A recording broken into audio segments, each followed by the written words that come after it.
Être une bonne entrepreneuse pour moi, c'est être curieuse.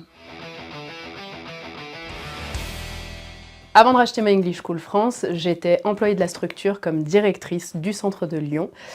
En 2020, j'ai racheté, mais avant tout ça, j'étais aussi directrice commerciale dans d'autres groupes comme dans le digital. J'étais spécialiste de tout ce qui est référencement SEO, SIA pour accompagner les sociétés qui souhaitaient se référencer sur Google. Et avant ça encore, j'étais entre la France et l'Espagne parce que je travaillais pour un gros groupe assez connu mondialement dans les séjours linguistiques. On envoyait un peu des personnes dans le monde entier pour pouvoir améliorer l'anglais en immersion dans les pays cibles comme l'Angleterre, l'Australie, les États-Unis. Et j'ai fait ça pendant plus d'1 an entre la France et l'Espagne. Donc du lundi au mercredi, j'étais en France et du mercredi au dimanche, j'étais en Espagne. Non, c'était l'inverse, mais c'est pas grave.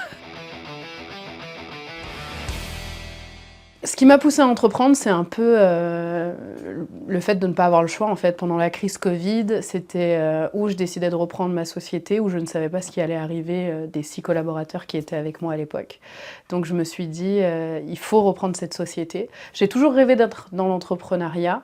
J'ai toujours eu un peu l'esprit à vouloir apporter ma vision, apporter des solutions, mais jamais dans mes propres sociétés. J'ai essayé 2-3 fois de créer des petits trucs qui n'avaient pas fonctionné. Et puis j'ai racheté My English School, qui a été vraiment une aubaine pendant le Covid, qui m'a lancée dans l'entrepreneuriat, mais j'étais vraiment toute seule à cette période-là, donc ça a été très compliqué pour les démarrages.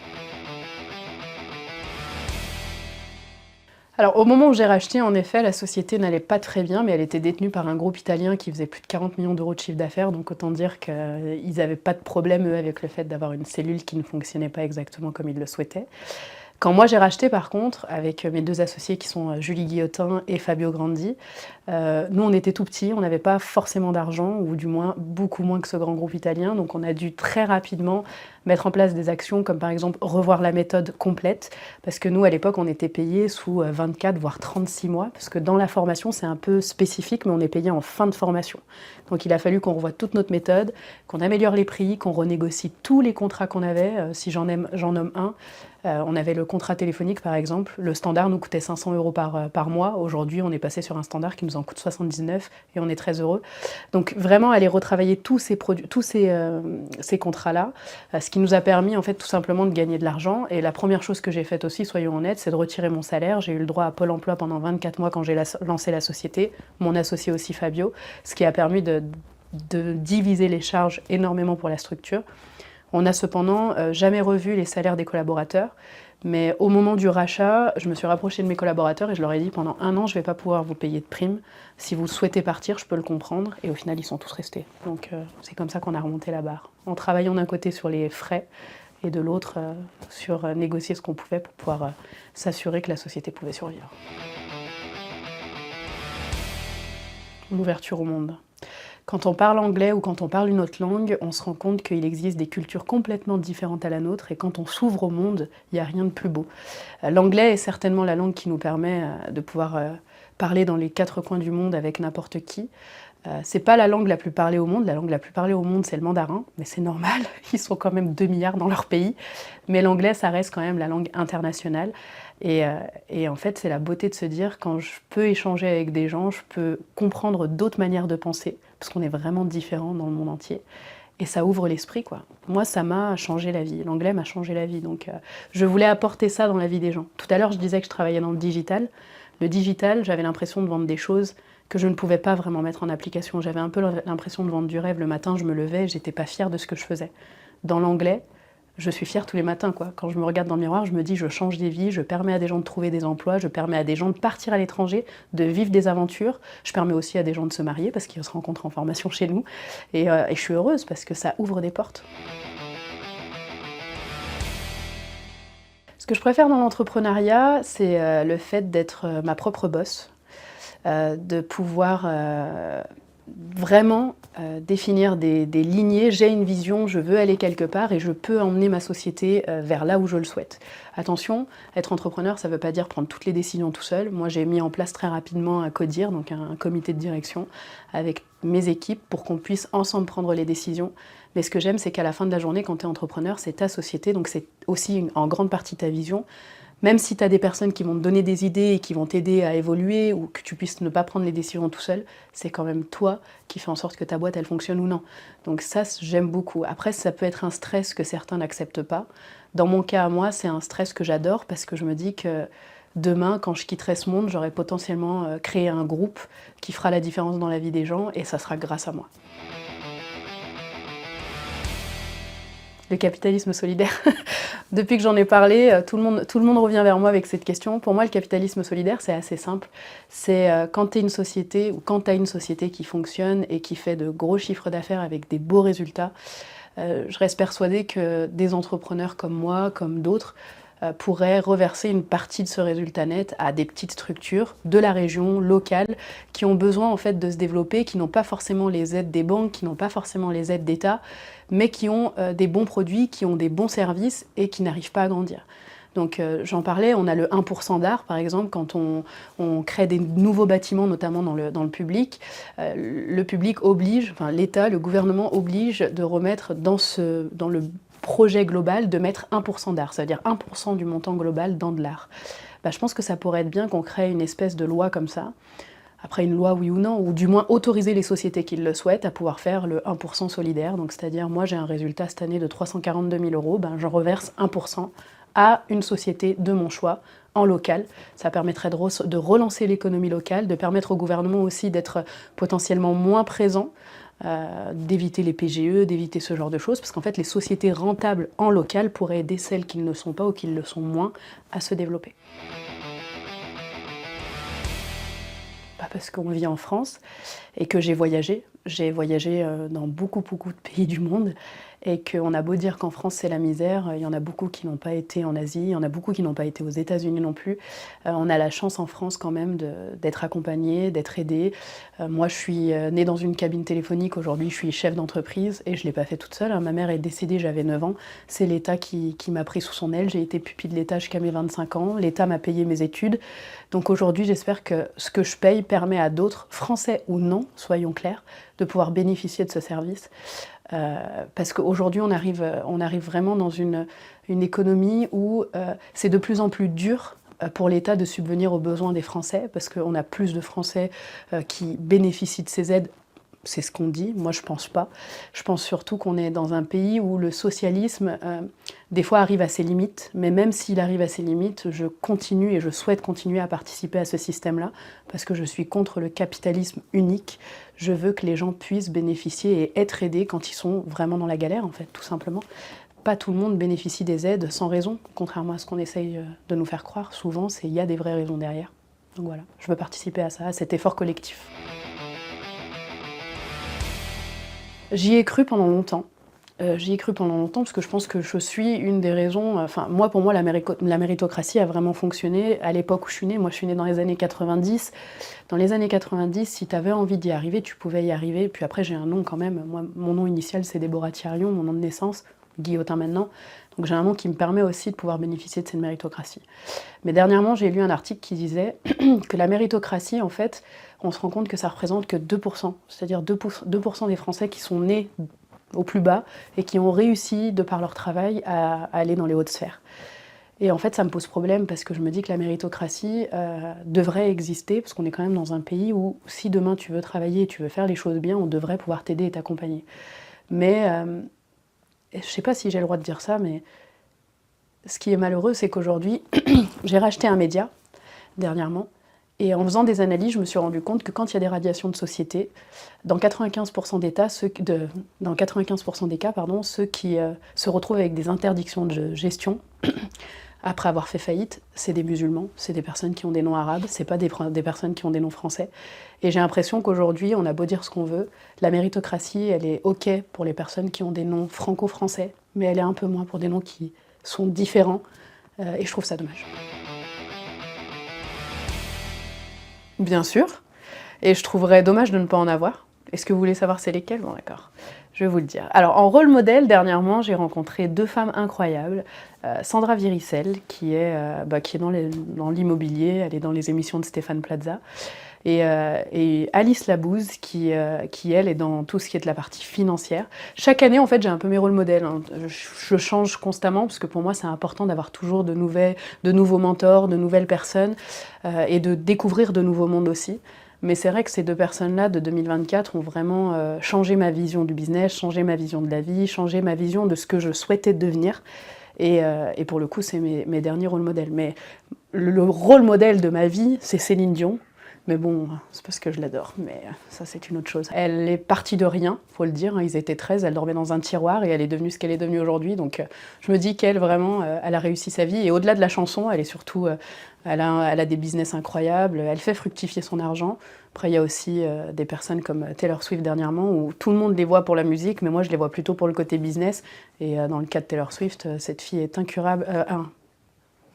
Cette fille est intraitable dans le business, donc ça reste aussi quand même des rôles modèles, quoi, de te dire des personnes qui n'avaient rien, qui sont devenues tout et qui sont devenues très intelligentes aussi côté business.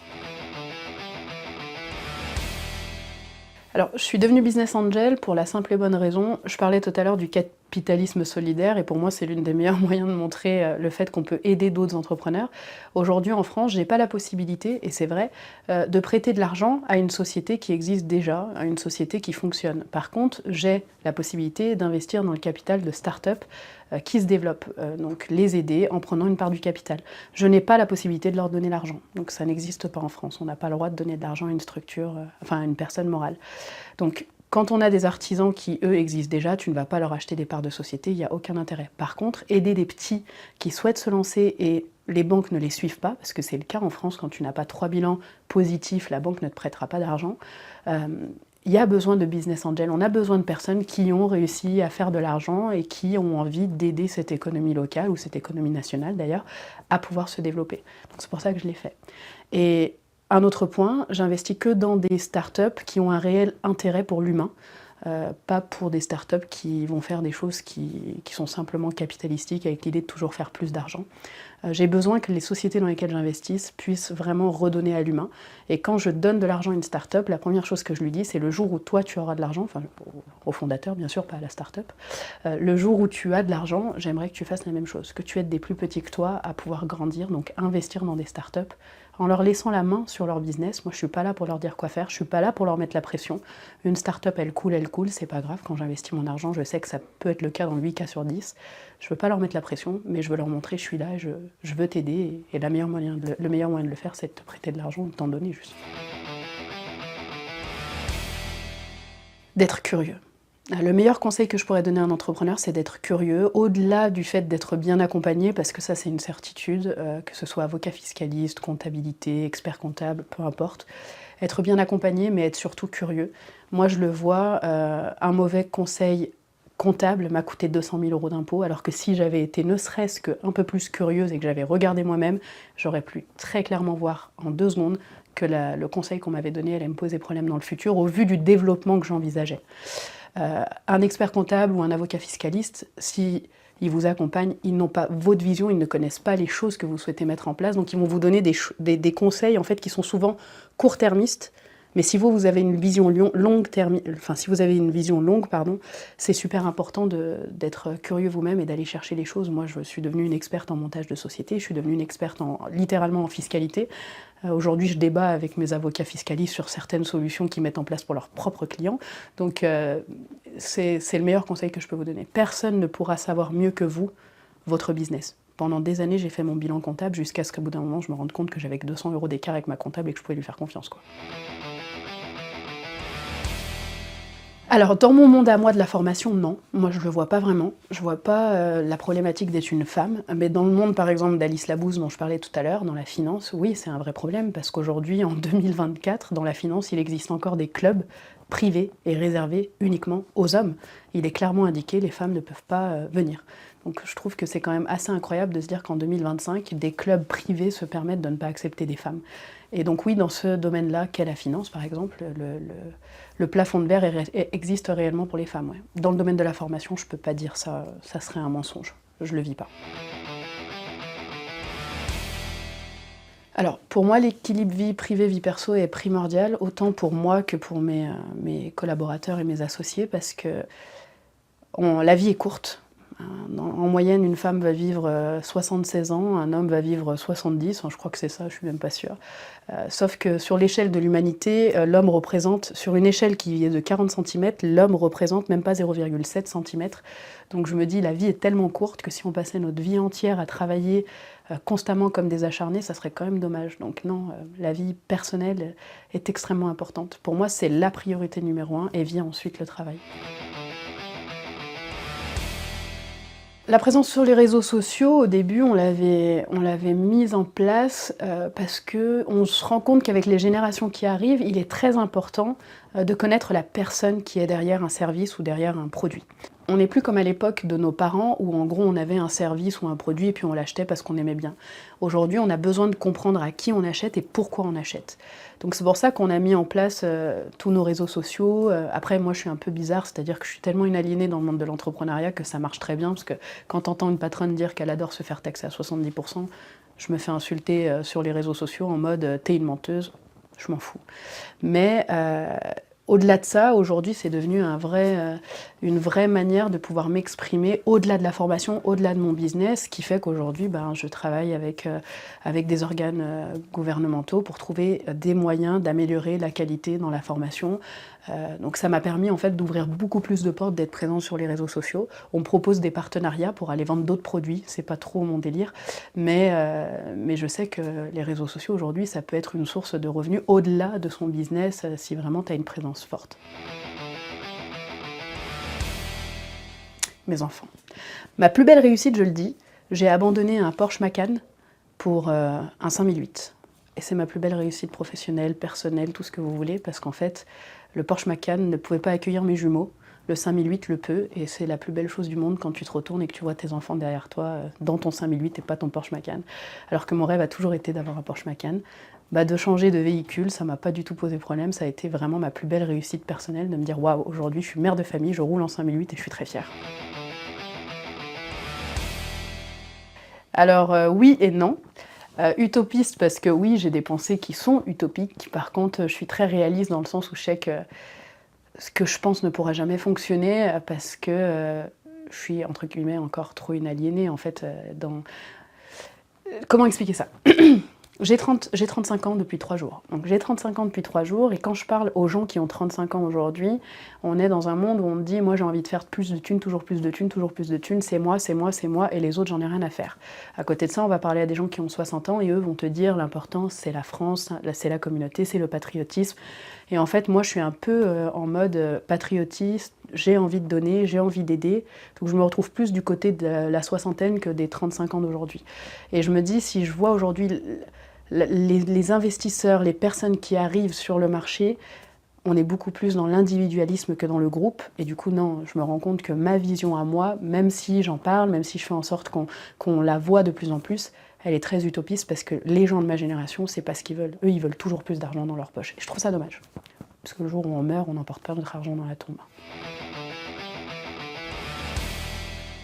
Là, mon prochain projet pour l'avenir, c'est Lyon Entreprise, que je disais tout à l'heure sur la partie entrepreneuriale, accompagner les entrepreneurs, leur donner une safe place, parce que on le voit pas beaucoup et on n'en parle pas beaucoup, mais le mal-être de l'entrepreneur est réel.